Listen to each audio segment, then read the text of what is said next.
अस्सलाम वालेकुम रहमतुल्लाहि वबरकातुहू। आज मैं एक नए टॉपिक के साथ आई हूँ। आज मैं काफ़ी दिनों के बाद आई हूँ because of the busy schedule. मैंने ऑलरेडी आपको जो मैंने आपको पढ़ा दिया था वो अपर लिम्ब ऑर्थोसिस मैंने आपको पढ़ा दी थी। उसके बाद हमने स्टार्ट की थी लोअर लिम्ब ऑर्थोसिस। तो लोअर लिम्ब ऑर्थोसिस में मैंने एंकल फुट ऑर्थोसिस जो है वो करवा दी थी। उसके बाद हमारे पास रह गई थी नी एंड हिप ऑर्थोसिस रह गई थी। और उसके अलावा हमारे पास cervical thoracic and lumbar orthosis and sacroiliac joint orthosis रह गए थे। तो नेक्स्ट जो मैं स्टार्ट करने जा रही है AFOs, मैंने आपको सारी लास्ट जो मैंने एक मंथ पहले वीडियोस अपलोड की थी उसमें मैंने आपको पढ़ा दी थी।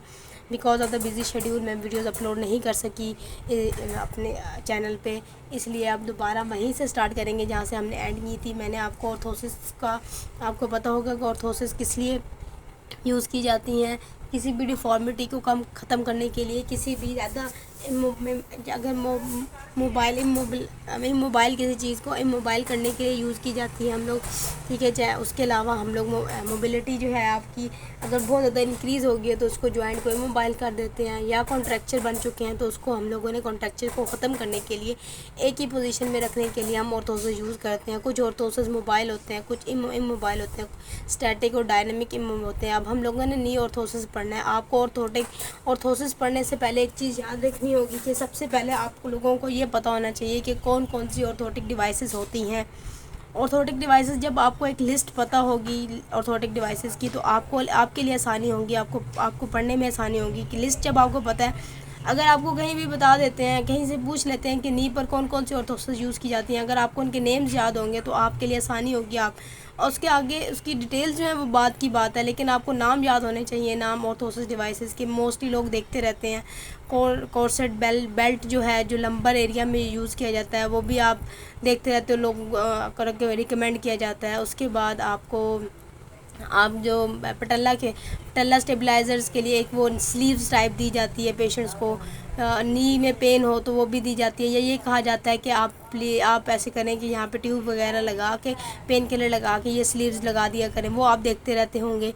तो जो चीज़ें आप देखी होती हैं उनको तो आप याद रखना आसान, लेकिन कुछ ऐसी चीज़ें जो आपने नहीं देखी होती, जो आप एक हॉस्पिटल जाते हो या कहीं किसी का कोई मसला होता है। मोस्टली लोग तभी देखते हैं जब आप किसी हॉस्पिटल में जाते हो, किसी हॉस्पिटल में इस तरह की डिवाइसेस बनते देखते हो तब आपको ज़्यादा याद होना लग जाता है। लेकिन मोस्टली बच्चों को ऑर्थोसिस जो है वो इसलिए मुश्किल लगती है क्योंकि उन्होंने देखी नहीं होती चीज़ें। जो इंसान ने चीज़ें देखी होती हैं उनको याद करना आसान होता है। इसलिए एक आसान तरीके के साथ मैं आपके लिए ये वीडियोज़ बना रही हूँ ताकि आप ऑर्थोसिस जो है वो बुक जो है आप आसानी से पढ़ सकें। आपके लिए ये ना हो कि ये बहुत मुश्किल है या ये याद नहीं हो सकती। तो इसलिए आज हम स्टार्ट करेंगे, अपने टॉपिक की तरफ आ जाते हैं।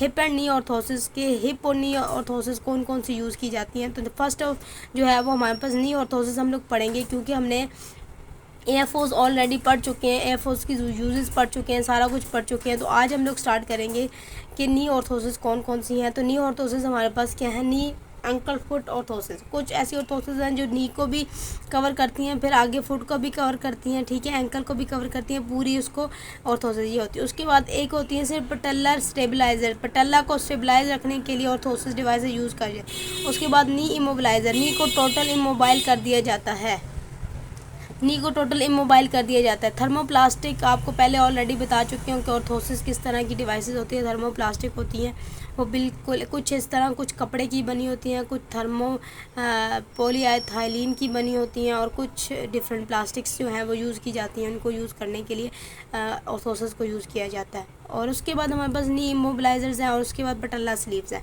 ठीक है। ये चार हैं मोस्टली जो हम लोगों ने देखे हैं हॉस्पिटल्स में। मोस्टली जो पेशेंट को रिकमेंड किया जाता है, जो भी नी डिफॉर्मिटी के साथ आता है, नी कॉन्ट्रैक्चर के साथ आता है, या नी में उनको किसी किस्म का मसला होता है, तो इसके लिए हम लोग ये चार जो है उनको ये रिकमेंड की जाती हैं। ये चारों रिकमेंड की जाती हैं। ये वाली तो तब की जाती है जब एक पर्सन है उसका TKA हुआ है, मीन टोटल नी आर्थोप्लास्टी हुई है उसकी, तो उस टाइम पे हम लोग उसको थोड़ी देर के लिए इसको किया जाता है मोबाइल करने के लिए। उसको नी एंकल फुट ऑर्थोसिस। पटल्ला स्टेबलाइजर्स तब दी जाते हैं जब पटल्ला इमोबाइल हो, जब पटल्ला की मोबिलाइजेशन ज़्यादा हो जाए उस टाइम पे दी जाती है। नी इमोबिलाइजर्स तब भी दिया जाता है जब हमारे पास नी को इमोबाइल कर दिया जाता है ताकि नी मूवमेंट नहीं करेगा, जितनी मूवमेंट कम होगी नी उतना सेट होगा। उसके बाद पटल्ला स्लीव्स दी जाती हैं। ये भी पटल्ला जब ज़्यादा हाइपर मोबाइल हो जाता है तब उस टाइम पे पटल्ला और मोस्टली पेन वगैरह हो उसके लिए, उसके बाद कोई भी इंस्टेबिलिटी हो नी की उस टाइम पे दिया जाता है, रिकमेंड किया जाता है। अगर कोई मसल वीकनेस हो हमारे पास एंकल जॉइंट पे तब हमारे पास KFO दिया जाता है। कॉन्ट्रैक्चर्स हों तब हम लोग KFOs को दिया जाता है। पंजरी, ये हमारे पास था नी ऑर्थोसिस। नी ऑर्थोसिस में आपने देखा कि किस लिए यूज़ की जाती है, instability of the knee, muscle weakness अगर हो जाए एंकल पे तो अब भी हम लोग नी देते हैं मसल वीकनेस, क्योंकि जब नी मूव कर होता है और एंकल मूव मसल वीकनेस की वजह से एंकल की मूवमेंट अच्छे से नहीं होती तो उस टाइम पे हम लोग नी ऑर्थोसिस दी जाती है। उसके बाद अगर कॉन्ट्रैक्चर बन जाए, मोस्टली कॉन्ट्रैक्चर्स में भी हम लोग मोस्टली जो फ्लेक्शन कॉन्ट्रैक्चर्स या एक्सटेंशन कॉन्ट्रैक्चर बन जाते हैं तो हमारे उस टाइम पे हम लोग नी इमोबिलाइज़र दे देते हैं ताकि नी में जो कॉन्ट्रैक्चर्स हैं उसको नी को बिल्कुल सीधा करके रखते हैं और कॉन्ट्रैक्चर्स को कम करते हैं। उसका फुट एंड एंकल कंट्रोल, कोई भी जो सबसे ये है ना KFO जो दिया जाता है वो फुट और एंकल कंट्रोल को, अगर फुट और एंकल हमारे पास मसल वीकनेस हो गई है तो उस टाइम पे हम लोग ये नी एंकल फुट ऑर्थोसिस दी जाती है। अब कुछ ऑर्थोसिस जो मैं आपको दिखाती हूँ जिसमें हमारे पास, जो मैं तो आपको मोबाइल पे दिखाती हूँ कि कौन कौन सी ऑर्थोसिस होती है ताकि अगर आप देखो तो आपको पता हो कि ये कौन सी है। ये जो हमारे पास है ये पटल्ला स्लीव्स होते हैं, ये पटल्ला मोबाइल पटल्ला जो है वो हमारे पास